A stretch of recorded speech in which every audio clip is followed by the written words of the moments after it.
Dan sebelum dimakamkan di Taman Makam Pahlawan Kalibata, Jakarta Selatan, siang nanti, jenazah Ani Yudhoyono sebelumnya disemayamkan di kediaman di Puri Cikeas, Bogor, Jawa Barat. Kita akan bergabung dengan rekan Ade Mulya yang memantau langsung kondisi di sana. Ade, bagaimana pantauan terkini di Puri Cikeas? Apakah hingga kini masih ada pelayat yang datang?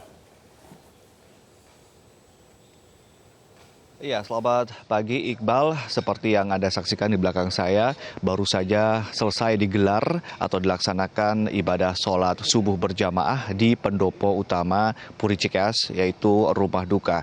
Dan seperti kami laporkan sebelumnya, pantauan kami sebelumnya mulai dari sore, malam hari hingga dini hari dan hingga subuh. Kali ini doa-doa dan juga lantunan ayat suci Al-Quran terus berkumandang dan juga terus dipanjatkan untuk mendoakan kepergian dari almarhumah Ibu Ani Yudhoyono. Dan doa-doa tersebut juga seolah tidak putus-putusnya karena juga para pelayat dan juga masyarakat dari berbagai macam elemen seolah-olah tidak juga putus-putusnya datang untuk memberikan penghormatan terakhir dan juga mengucapkan bela sungkawa dan juga turut berduka cita.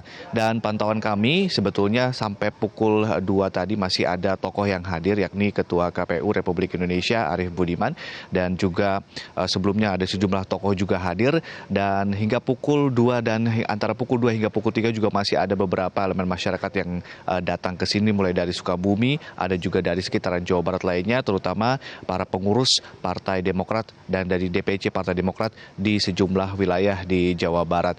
Dan kalau bisa kami gambarkan juga bahwa di sepanjang jalan menuju Puri Cikeas, ratusan rangkaian bunga masih terpasang dan juga memanjang begitu. Ini menunjukkan bahwa masyarakat dan juga sejumlah tokoh di negeri ini masih memberikan, maksud kami, merasakan turut berduka cita dan juga menyampaikan bela sungkawa mereka.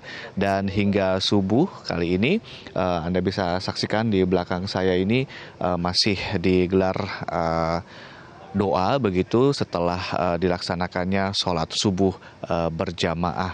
Iqbal. Ya, Ade, kemudian apa informasi terkini terkait dengan jadwal pemakaman jenazah nanti, Ade? Ya, Iqbal, setelah sempat simpang siur mengenai jadwal pemakaman dari jenazah almarhumah Ibu Ani Yudhoyono, namun tadi malam menjelang dini hari kami mendapatkan informasi dari tim media Yudhoyono Institute bahwa pada pukul 8 pagi nanti jenazah akan dibawa dari kediaman, dari ruangan utama di kediaman di Puri Cikeas menuju ke pendopo ini. Jadi nanti jenazah akan disemayamkan di sini dan sekitar pukul 8 begitu, dan mempersilahkan segenap masyarakat yang ada di wilayah Puri Cikeas dan juga masyarakat yang lain yang ingin memberikan penghormatan terakhir untuk dipersilahkan memberikan penghormatan terakhirnya dan juga mendoakan di pendopo ini. Dan setelah itu pada pukul 12 waktu Indonesia Barat akan dilaksanakan sholat zuhur berjamaah yang akan rencananya dilanjutkan dengan sholat jenazah. Dan setelah itu pada pukul sekitar 13.30 waktu Indonesia Barat akan diselenggarakan upacara persemayaman jenazah yang tentunya akan dipimpin langsung sebagai inspektur upacaranya, yakni Ketua DPR RI. Dan nanti setelah pukul 13.30 dilepas kepergiannya menuju ke Taman Makam Pahlawan di Jakarta Selatan, di Kalibata. Dan pada pukul 15 waktu Indonesia Barat dijadwalkan akan dilaksanakan atau dilangsungkan upacara pemakaman jenazah yang akan dipimpin langsung oleh Presiden Republik Indonesia sebagai inspektur upacara di sana. Adapun jalur yang akan digunakan untuk keberangkatan jenazah ini tentunya perlu diinformasikan oleh kami, yaitu perjalanan rombongan jenazah almarhumah Ibu Ani Yudhoyono akan diberangkatkan dari kediaman Puri Cikeas, lalu ke jalan alternatif Trans Yogi Cibubur, masuk pintu gerbang tol Cibubur arah Jakarta, jalan tol Jagorawi, Cawang, tol dalam kota, lalu kemudian keluar pintu tol Pasar Minggu Pancoran dan Jalan Raya Pasar Minggu Taman Makam Pahlawan Kalibata. Ini tentunya juga jika Anda ingin memberikan penghormatan terakhir juga bisa di Taman Makam Pahlawan Kalibata. Ini juga kemudian sesuai anjuran dari Roy Suryo, politikus Partai Demokrat yang sempat kami ajak berbincang-bincang tadi malam. Dan tentunya tadi malam jika saya gambarkan, Iqbal dan juga pemirsa, antusiasme warga sangat tinggi. Saya hampir tidak bisa berdiri di sini karena memang banyak sekali masyarakat sehingga ruangan yang ada di depan pendopo ini sangat crowded. Dan saat ini memang suasananya sudah sangat berubah, sudah jauh lebih lengang. Namun masih ada saja masyarakat atau elemen masyarakat yang hadir dan diprediksi nanti mungkin sekitar pukul 5.30 hingga pukul 6, pukul 7 begitu masyarakat akan kembali memadati atau akan kembali berdatangan ke Puri Cikeas ini karena nanti pukul 8 kita ketahui seperti kami informasikan tadi akan ada jenazah akan disemayamkan di pendopo Puri Cikeas ini. Iqbal.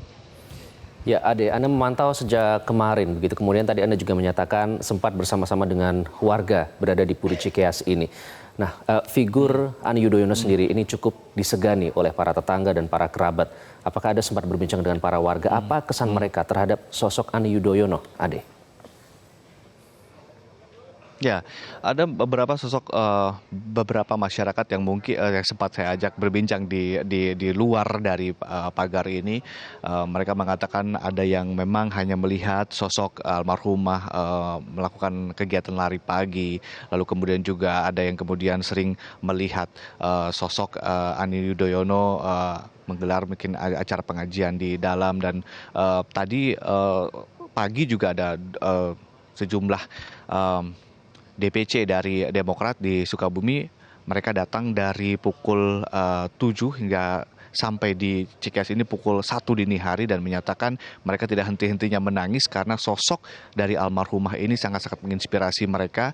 Sosok yang sangat tough, sosok yang sangat kuat, sosok yang juga sangat murah senyum. Mereka menggambarkannya seperti itu. Sementara kalau sejumlah tokoh lainnya seperti katakanlah Bima Arya, wali kota Bogor yang juga sempat kami wawancarai bahwa menilai sosok almarhumah ini adalah sosok yang sangat-sangat lengkap, sosok yang melengkapi perjalanan hidup dari Presiden Republik Indonesia ke-6 Susilo Bambang Yudhoyono dan menyatakan bahwa almarhumah ini adalah sosok yang sangat-sangat peduli terhadap budaya.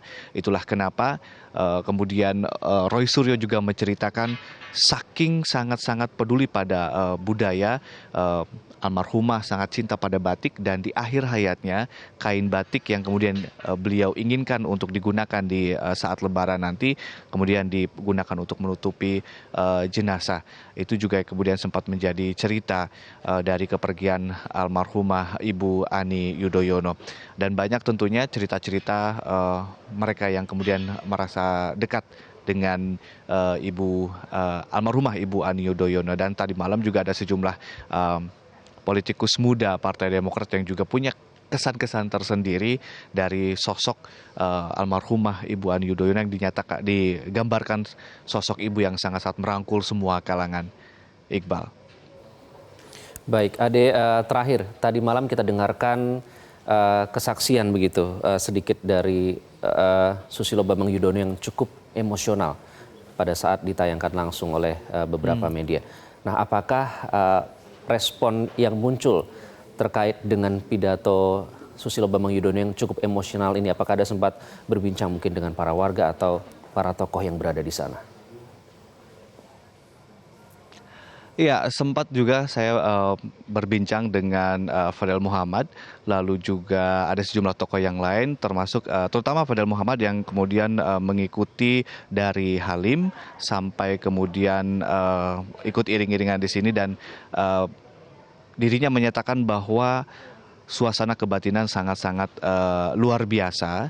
suasana melihat ketika sosok SBY menangis, ketika kedua putranya juga sangat-sangat dirundung kesedihan begitu, dan bisa digambarkan suasananya cukup luar biasa.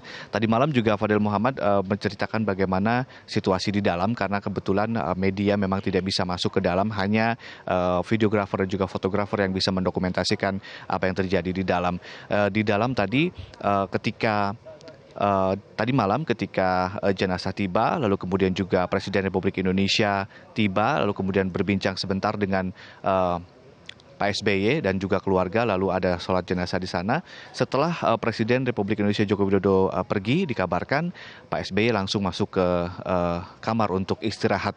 Mungkin karena memang kelelahan begitu, karena sudah mengikuti rangkaian perawatan di Singapura, lalu kemudian juga sampai akhirnya Ibu Ani Yudhoyono pergi begitu, dan dibawa langsung ke Halim, tentunya sangat-sangat menguras tenaga dan juga pikiran, sehingga dikabarkan tadi malam Pak SBY langsung beristirahat ke kamarnya, dan tamu-tamu kemudian ditemani oleh kedua putra dari almarhumah dan juga Pak SBY. Dan tadi malam juga sampai dini hari sejumlah tokoh yang hadir ke sini masih ditemui secara terbatas oleh pihak keluarga. Ada yang mengaku mereka bertemu dengan AHY, ada juga yang bertemu kemudian dengan Ibas, lalu kemudian juga ada yang bertemu dengan hanya perwakilan keluarga, karena memang bisa dimaklumi situasinya sangat-sangat tidak kondusif ketika harus menerima tamu sampai dini hari. Dan bisa digambarkan juga, Iqbal, tadi saya juga cerita bahwa sampai pada pukul 2 masih ada saja tokoh yang hadir untuk memberikan ucapan berduka cita dan juga berbelasungkawa kepada keluarga. Iqbal. Baik, Ade Mulia, terima kasih atas laporan pantauan terkini langsung dari Puri Cikeas, Bogor, Jawa Barat.